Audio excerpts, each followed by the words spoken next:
none se ufite abana nanjye yego mvuga ko nkuze gutyo kuko ntakiri wa mwana utega ngo wenda nashyize umwanda hano bagiye kuwuhankurira ababyeyi naho ubundi gukuraho marije kwigira imbere gatoya ariko ndacyarerwa ndi mu ngo nyine gutyo z'ababyeyi ntabwo navuga ngo mfite abana cyangwa umufasha uriya ariko wateganya ko wazabyara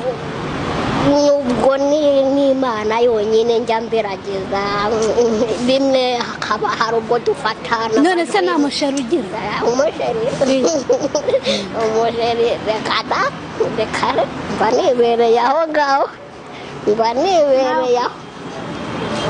nta musheri ufite mba nibereye aho ngaho